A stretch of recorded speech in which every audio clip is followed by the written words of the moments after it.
येशू बोल्दै हुनुहुँदा 12 चेलाहरूमध्येको एकजना यहुदा अचानक त्यहाँ देखा पर्यो। मुख्य पुजारीहरू, शास्त्रीहरू र धर्मगुरुहरूले पठाएको एक दल तरवार र लाठो लिएर त्योसँग त्यहाँ आयो।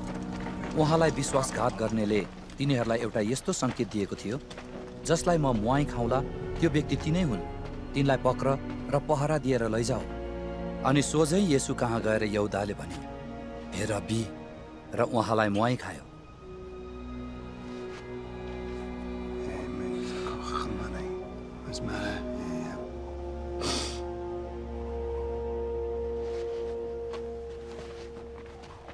तब तिनीहरूले येशूलाई समाते र गिरफ्तार गरे। त्यहाँ नजिक उभिनेहरूमध्ये कुनै एउटाले तरवार थुतेर प्रधान पुजारीको कमारालाई प्रहार गर्यो र त्यसको कान च्वाट्टै काटिदियो।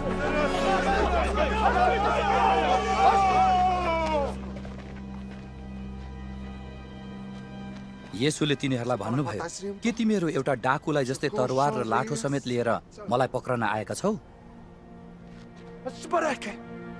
दिन मन्दिरमा सिकाउँदै म तिमीहरूसँग थिएँ र तिमीहरूले मलाई गिरफ्तार गरेनौ। तर धर्मशास्त्र पूरा होस्। अनि सबै चेलाहरू उहाँलाई त्यागेर भागे। आफ्नो शरीरमा एउटा सुती कपडाले मात्र बेरेको एकजना जवान मानिस उहाँको पछि लाग्यो। तिनीहरूले त्यस जवानलाई समाते, तर कपडा छोडेर त्यो नाङ्गै भाग्यो।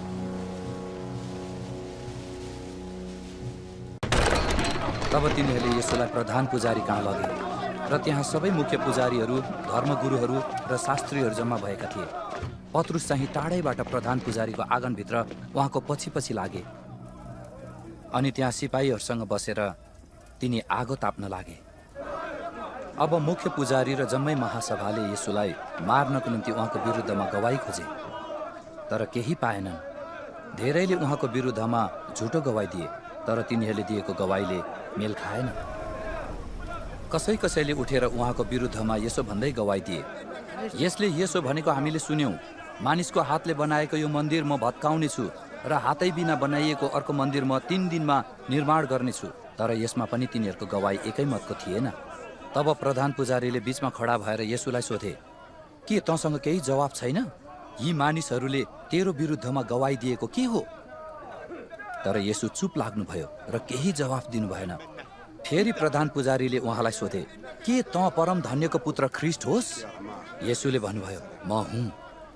अनि तपाईहरूले मानिसको पुत्रलाई सर्वशक्तिमानको दाहिने बाहुलीतर्फ बसिरहेको र आकाशका बादलहरूका साथमा आइरहेको देख्नुहुनेछ। तब प्रधान पुजारीले आफ्नो वस्त्र च्यातेर भने, हामीलाई अरू साक्षीहरूको के दरकार पर्यो र? तिमीहरूले ईश्वर निन्दा त सुनिहाल्यौ, तिमीहरूको के विचार छ? अनि तिनीहरू सबैले उहाँलाई मृत्युदण्डको योग्य ठहराए। अनि कोहीले उहाँलाई थुक्न लागे र उहाँको मुख छोपेर उहाँलाई थप्पड हानेर भने, अगमबाणी बोल। त्यसपछि पहरेदारले उहाँलाई आफ्नो जिम्मामा लिए र उहाँलाई मुक्का हाने।